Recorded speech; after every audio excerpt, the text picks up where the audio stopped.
Good morning and welcome back all this dear students. आप लोगों के 4 पेपर ख़त्म हो चुके हैं। अभी सिर्फ 2 पेपर बाकी है जो कि अकाउंटेंसी से रिलेटेड है। तो 15 तारीख को आप लोगों का अकाउंटेंसी का पेपर है। उससे पहले अभी तक हम लोगों ने 4 वीडियो बनाए थे जिसके अंदर आप लोगों का ratio, cost sheet, marginal costing ये चैप्टर हम लोगों ने कवर किए थे। वर्किंग कैपिटल ये सभी चैप्टर हम लोगों ने कवर किए थे।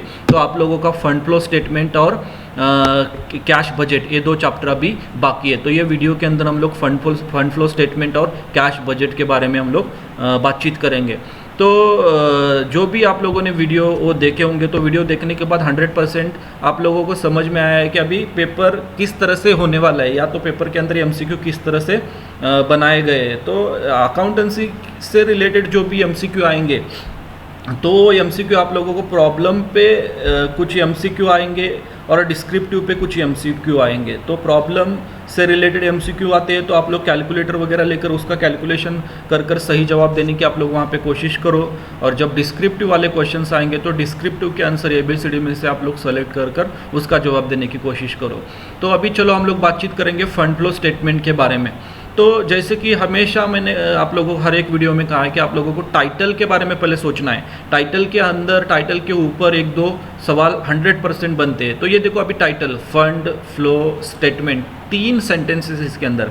तो फंड का मतलब क्या है ये भी सवाल हो सकता है। तो फंड यानी कि कैश। फंड का मतलब क्या है? पैसा, कैश। तो फंड यानी कि कैश। फ्लो इसके अंदर 2 आएंगे, या तो इनफ्लो होगा या तो आउटफ्लो होगा, या तो इनफ्लो या तो आउटफ्लो। इनफ्लो का दूसरा नाम क्या है? सोर्सेस, मतलब जिस माध्यम से बिजनेस के अंदर पैसे आएंगे उसको क्या बोला जाता है? इनफ्लो। और आउटफ्लो का मतलब क्या है? जिस माध्यम से पैसे जाएंगे उसको आउटफ्लो। आउटफ्लो को एप्लीकेशन भी बोला जाता है। तो इनफ्लो, आउटफ्लो, सोर्सेस, एप्लीकेशन, ये बातें यहाँ पे आप लोगों को इस टाइटल से रिलेटेड याद करनी है। तो फंड का मतलब कैश, फ्लो का मतलब इनफ्लो हो सकता है, आउटफ्लो हो सकता है। अभी उसके बाद स्टेटमेंट का तो हर एक चैप्टर के अंदर आप लोगों को मतलब समझा गया है। स्टेटमेंट मतलब वो प्लेस, वो जगह जिसके अंदर आप लोगों को फॉर्मेट बनाकर लिखना है। जैसे कॉस्ट शीट का एक स्टेटमेंट था, बैलेंस शीट का एक स्टेटमेंट था। तो फंड फ्लो के भी फॉर्मेट होंगे। वो कितने होंगे स्टेटमेंट, कितने स्टेटमेंट बनाने होंगे इस चैप्टर के अंदर, ये भी एमसीक्यू बन सकता है। तो 3 स्टेटमेंट होते हैं। Statement number 1, statement showing changes in working capital, जिसका टाइटल क्या होगा? Statement showing changes in working capital. Statement number 2 क्या होगा? Adjusted profit and loss account. Statement number क्या होगा? Adjusted profit and loss account. Profit and loss account नहीं, adjusted word है वहाँ पे। तो adjusted profit and loss account है स्टेटमेंट नंबर 2 हम लोग बनाते। और 3rd क्या होगा? जो चैप्टर का टाइटल है फंड फ्लो स्टेटमेंट। और हम लोग इसके बाद जो बनाते हो ledger accounts with the help of the adjustment. जितनी एडजस्टमेंट दी जाती है वो सभी एडजस्टमेंट्स को लेकर हम लोग क्या करते हैं? तो हम लोग लेजर्स बनाते हैं। तो ये क्लियर हो गया टाइटल। फंड यानी कि कैश, फ्लो यानी कि इनफ्लो, आउटफ्लो, और स्टेटमेंट कितने बनाने होंगे? तो 3 स्टेटमेंट आएंगे। तो ये भी सवाल होता है कि फंड फ्लो के अंदर कौन से स्टेटमेंट होंगे। तो statement showing changes in working capital, adjusted profit and loss account end fund flow statement. तो अभी हम लोग 1 बाय 1 हर एक स्टेटमेंट के बारे में बातचीत करेंगे। तो इसके ऊपर भी एमसीक्यू बहुत सारे बनने वाले हैं। तो सबसे पहला स्टेटमेंट क्या है? Statement showing changes in working capital. अभी वर्किंग कैपिटल का तो पूरा वीडियो बनाया आप लोगों के लिए। वर्किंग कैपिटल का मतलब क्या है? करंट असेट्स में से करंट लाइबिलिटीज आप लोगों को माइनस करवाना है। तो ओके, तो वर्किंग कैपिटल यहाँ पे भी कुछ अलग सा नहीं होगा। तो यहाँ पे भी आप लोगों को प्रॉब्लम के अंदर 2 ईयर कंपैरेटिवली बैलेंस शीट दी जाती है। पता है, आप लोग नोटबुक लेकर देख लो, वहाँ पे प्रॉब्लम आप लोगों के सामने होंगे कि कंपैरेटिवली आप लोगों के सामने बैलेंस शीट दी जाएगी 2000, 2001, 1998, 1999। तो ऐसे कंपैरेटिवली 2 ईयर्स की बैलेंस शीट आप लोगों के सामने होती है। तो वहाँ से कुछ असेट्स और कुछ current liabilities, current assets, current liabilities आप लोगों को वहाँ से पिकअप करना है। तो करंट असेट्स जो भी होंगे, करंट लाइबिलिटीज जो भी होंगे, उसके बाद उसका इफेक्ट आता है। तो असेट का रूल हमेशा पॉजिटिव होता है और लाइबिलिटी का रूल हमेशा निगेटिव होता है। सर ये पॉजिटिव निगेटिव क्या है? तो पॉजिटिव का मतलब क्या होगा? असेट अगर इंक्रीज होती है तो इंक्रीज कॉलम में लिखना है, लाइबिलिटीज अगर डिक्रीज होती है तो इंक्रीज कॉलम में लिखना है। तो मतलब ये रूल याद कीजिए, असेट का रूल हमेशा पॉजिटिव, लाइबिलिटी का रूल हमेशा निगेटिव। ये भी एमसीक्यू बन सकते हैं। तो और इसके ऊपर सर एमसीक्यू क्या आ सकते हैं, तो इसके अंदर आप लोगों को करंट असेट्स आइडेंटिफाई करने को लगाया जाएगा। तो आप लोगों को करंट असेट की लिस्ट पूरी दी गई है नोटबुक के अंदर, जैसे कि sundry debtors, cash in hand, prepaid expenses, cash at bank, ये सभी जो भी short loans, marketable securities, bills receivable, इस तरह की जो भी करंट असेट्स होगी तो वो करंट असेट्स आइडेंटिफाई करने के लिए भी आप लोगों को बोला जाएगा। तो रेशियो एनालिसिस पूरा चैप्टर है, उसके अंदर आप लोग करंट असेट्स इजीली आइडेंटिफाई कर सकते हो, उस चैप्टर की मदद यहाँ पे भी आप लोगों को लगेगी। तो उसके बाद करंट लाइबिलिटीज़ के बारे में भी ये सवाल आ सकते हैं कि करंट लाइबिलिटीज़ कौन सी है, सन्ड्री क्रेडिटर है, बिल्स पेएबल है, आउटस्टैंडिंग एक्सपेंसेस वगैरह है, ये सभी बातें यहाँ पे करंट लाइबिलिटीज़ आइडेंटिफाई करने को बोला गया। तो ये इसके ऊपर भी ये सवाल बन सकता है। तो सवाल क्या क्या बन सकते हैं, तो इंक्रीज़ कब करना है, डिक्रीज़ कब करना है, ये सवाल आएगा। करंट असेट्स आइडेंटिफाई करने को बोला गया तो वो एक सवाल बन सकता है। करंट लाइबिलिटीज़ आइडेंटिफाई करने को बोला गया तो वो एक सवाल बन सकता है। तो ये फॉर्मेट जो भी है ना, पहला स्टेटमेंट नंबर 1 वाला, statement showing changes in working capital वाला, आप लोग एकदम सिस्टमैटिकली पढ़ो, देखो, लिखने की कोशिश करो, एक बार ड्राफ्टिंग करने की कोशिश करो। जितने जल्दी आप लोग ये ड्राफ्टिंग करोगे, लिखोगे, कॉन्फिडेंस 100% बढ़ेगा इसके अंदर। और इसका कंक्लूडिव आंसर आता है, या तो स्टेटमेंट के अंदर इंक्रीज होता है या तो डिक्रीज होता है। तो इंक्रीज होने के बाद हम लोग वो कहाँ पे लिखते हैं, डिक्रीज होने के बाद हम लोग कहाँ पे लिखते हैं, ये भी सवाल बन सकता है कि इंक्रीज अगर होता है फ्लो तो हम लोग वहाँ उसकी ट्रांसफ़र करते हैं, मतलब स्टेटमेंट नंबर 1 की ट्रांसफ़र हम लोग स्टेटमेंट नंबर 3 के वहाँ पे करते हैं, फंड फ्लो स्टेटमेंट के वहाँ पे करते हैं। या तो सोर्सेज जाएगा या तो एप्लीकेशन जाएगा। तो ये याद करना है आप लोगों को कि आंसर अगर इंक्रीज आता है तो वो कहाँ पे ट्रांसफ़र होगा, या आंसर डिक्रीज आता है तो वो कहाँ पे ट्रांसफ़र होगा। तो ये पूरा स्टेटमेंट नंबर 1 वाली ये जो भी पूरी बातें अभी पढ़ाई गई है, तो ये ठीक सिस्टमेटिकली आप लोगों को मतलब देखना है उस नोटबुक के अंदर। अभी हम लोग बातचीत करेंगे स्टेटमेंट नंबर 2 जिसका टाइटल है adjusted profit and loss account. अभी adjusted profit and loss account के अंदर क्या क्या आएगा, डेबिट साइड में कुछ नाम आएंगे, क्रेडिट साइड में कुछ नाम आएंगे, पूरी लिस्ट दी है तो उस लिस्ट के ऊपर क्वेश्चन बनेंगे।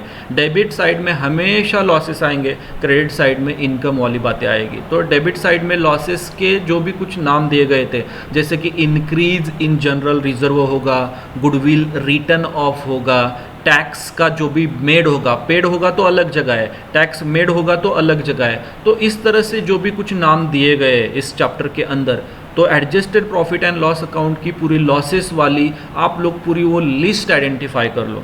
तो पूरी लिस्ट आइडेंटिफाई करने के बाद आप लोगों को वहाँ पे पता चलेगा कि ये सभी बातें यहाँ डेबिट साइड में आएगी और क्रेडिट साइड में सब जो भी बातें आएगी सब मतलब रिसीव्ड, रेंट रिसीव्ड, ये सभी बातें वहाँ पे कहाँ पे आएगी, क्रेडिट साइड के वहाँ पे आएगी। तो ये सभी बातें आप लोगों को मतलब सिस्टमेटिकली देखना है। सबसे इम्पोर्टेंट वाली बात, क्रेडिट साइड की शुरुआत यहाँ पे क्या होगी, बाय ओपनिंग बैलेंस, मतलब एडजस्टेड P&L की शुरुआत कहाँ से होती है, बाय ओपनिंग बैलेंस। और डेबिट मेड साइड में क्या कंक्लूडिंग आता है, टू क्लोजिंग बैलेंस। तो ये फॉर्मेट हम लोग बनाते थे, आप लोग याद कीजिए प्रॉब्लम के वक्त।